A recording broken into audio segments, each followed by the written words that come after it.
Hey guys, welcome back to my channel. If you're new here, welcome. My name's Mariah. I'm a real estate agent here in the beautiful state of Oregon. My husband Spencer and I are a top producing husband and wife real estate team, and we get calls, texts, and emails from people like you that are watching our YouTube videos and are relocating to or buying real estate in Salem and all the surrounding areas all the time. If that's you, don't hesitate to reach out. We would love to work with you as well. But today we are sharing 5 mistakes that if you are buying a house in or around Salem, Oregon, you are not going to want to make. You're going to want to stay tuned until the very end today. You are not going to want to miss any of these mistakes. The first mistake that buyers can make is buying the house for the house and not the area.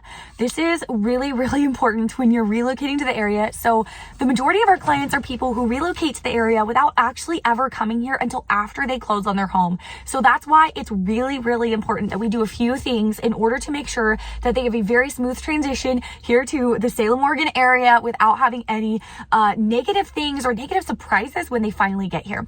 One of those things that we do is we make sure when we do a video tour of the home, we are going to show you a little bit of the home across the street, a little bit of the homes right next door, just because that can really make or break a transaction. A home can be like the perfect looking home online, but then when you see the house across the street, you're like, nope. Or you know, it looks perfect online, and then you get there and it's on a really busy road, and maybe that's a deal breaker for you. So getting a really good viewpoint of the location is important.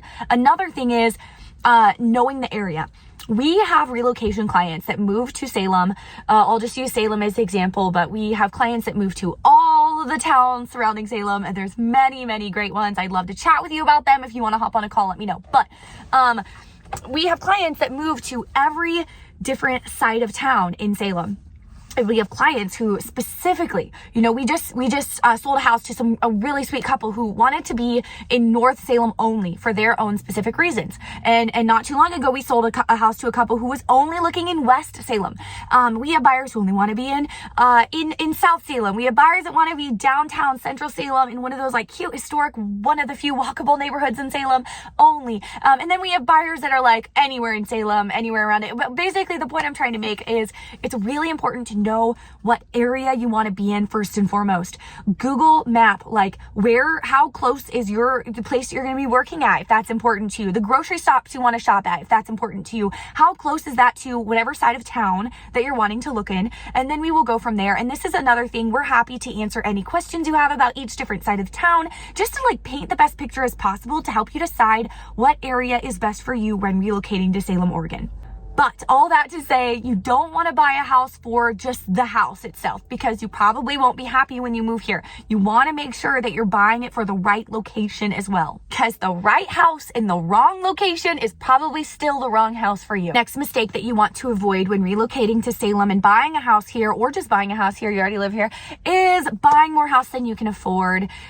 This is easier to do in a market like this where obviously things are expensive, but I do think they're only going to continue to get more expensive. I did just see a national statistic that just came out about the predictions for the next 5 years of home appreciation, and homes in our area are expected to continue to appreciate for the next 5 years, meaning if you were to buy a house in 2024, in 2029 your home is going to be worth more than it was today in 2024. And those are the predictions that experts are predicting to happen in the housing market. So with that being said, you still don't want to overbuy. You don't want to overbuy or buy something that you can't afford or get yourself into a situation that's not going to be positive financially. Here's a couple of things we can do.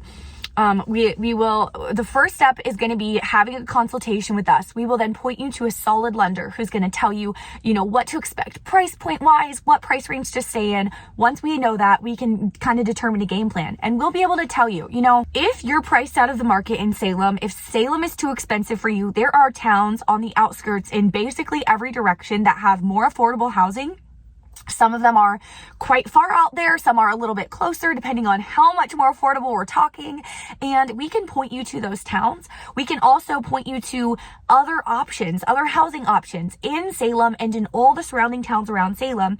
We don't just have single family homes. We have condos, we have townhomes, we have manufactured home parks, we have zero lot line homes. Those are all types of housing that you can buy that are going to be a lot lower price point. You can get a lot more for your money than a regular residential home. So once we get a feel for your price point, we can chat about what your options might be. The next home buyer mistake, and this one, I don't want to say it's always a mistake because it's very, very circumstantial.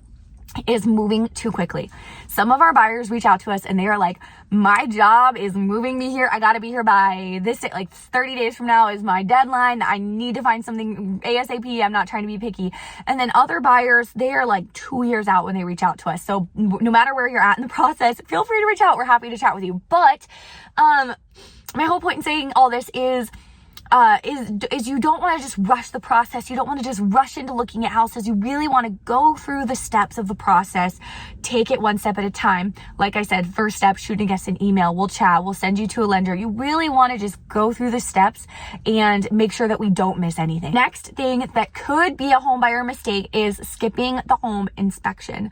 We don't usually recommend buyers skip out on the home inspection.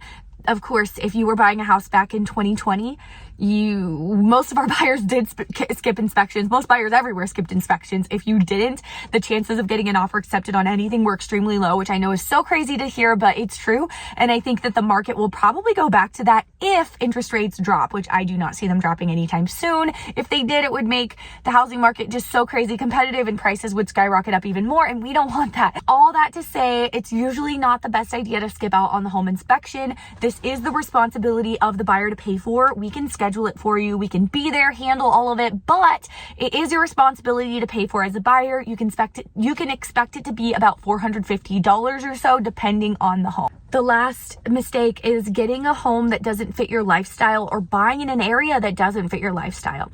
Now, we have buyers that we're working with right now who are wanting to buy in, USDA eligible towns that are a whole hour away from Salem, because you can get a whole lot more for your money if you're willing to drive, an hour up into the mountains or an hour out into the country from Salem. There's, of course, other towns. It's not like Salem's the closest town that's like a bigger town that has stores and all the things you need.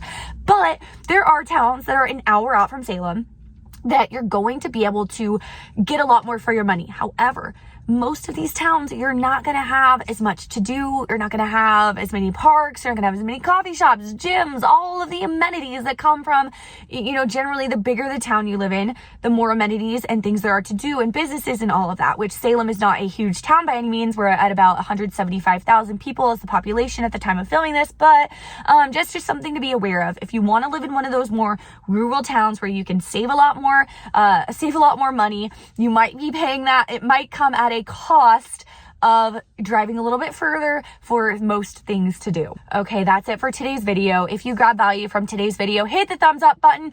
Don't forget to subscribe and hit the bell so you don't miss anything, and I'll see you next time.